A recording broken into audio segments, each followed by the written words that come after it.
I'm going to solve problem 41 from chapter 18.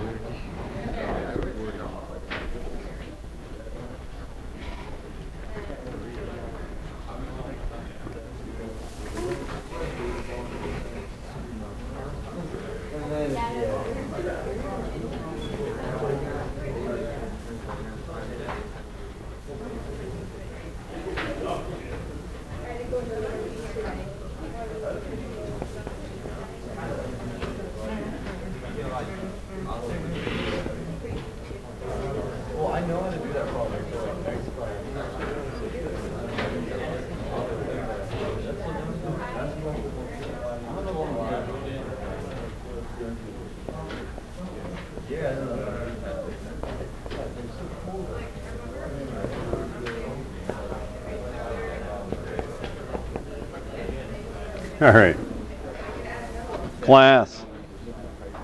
So this is what we know.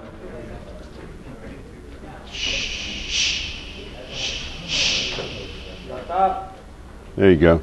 I wasn't going to say that. Small immersion heater can be used in a car to heat a cup of water for coffee or tea. If the heater can heat 120 milliliters from 25 to 95 in 8 minutes, how much current does it draw from the car's 12-volt battery? What's its resistance? And then assume that it's 60% efficient, right? So what can we do with 120 milliliters and that it's water and that it's going from 25 to 95? We learned this last year. MCAT, yeah, we're going to do MCAT on that, right? Okay, so the net heat output, right? The net output, the input will be more than this because the thing is only 60% efficient, right? But the output has got to be MCAT, right? Q is equal to MCAT. And then here, don't confuse this Q, which is heat, with the little q, which is charge, right? As we've historically done, right? Okay. So the mass of 120 milliliters is 0.12 kilograms. Water is 4186 joules per kilogram degrees Celsius. And then this is, that's 70 degrees Celsius, is that what it is? Yeah, okay.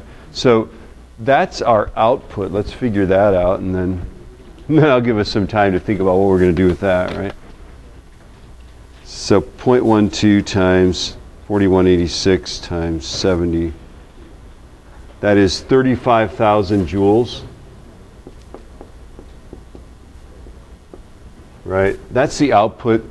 The way efficiency works is that output over input. The input here is going to be electricity. The output is what we just figured out, right? That's 0.6. That's 60%. Yeah?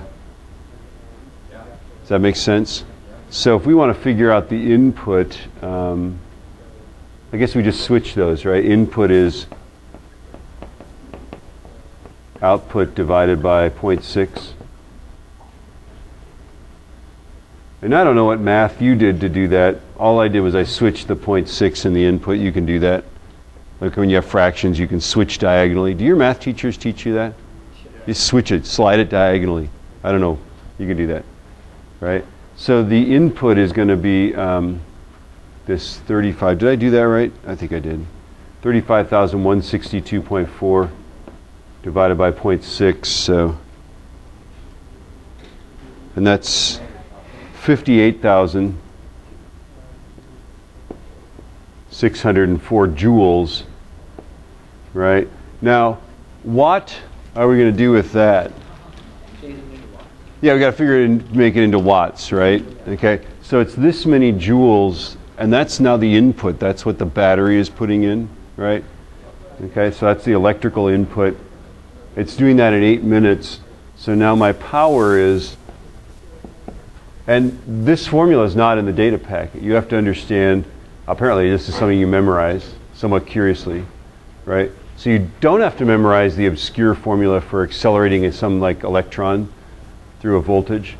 you do have to memorize the fundamental definition of power, which is that it's the rate at which you do work. So it's 58,604. Sorry if I'm sounding critical here, but you know. And so I'm dividing by 8 minutes times 60 seconds per minute. So divided by 8, divided by 60, and I get 122. Here. There we go. Divide this up, right? I get when I do that 122.09 watts. Now we're in this chapter, aren't we? We've suddenly entered chapter 18. Now we've got watts. We've got 12 volts, right? So now we can figure out the current. How do we figure out current? I hope we get this right after all this. How do we do current? P is IV, right? So this equals I times V, which is I times 12, right? So I'm going to divide this by 12. And I get 10.17 amps. Is that the right answer before we go on? Anybody check that?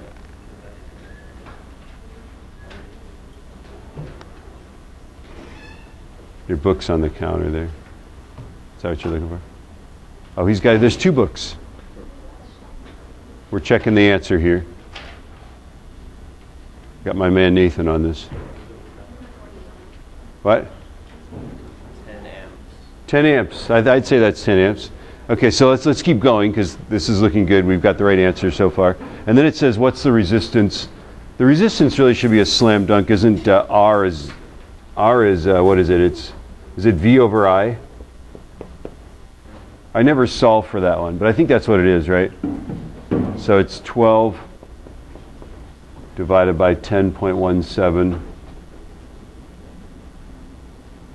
divided by the answer I just got.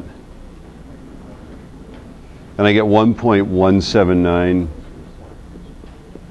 I go 1.18 ohms.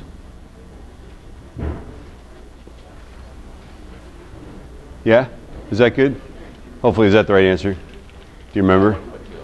1.2 ohms. All right. Good enough.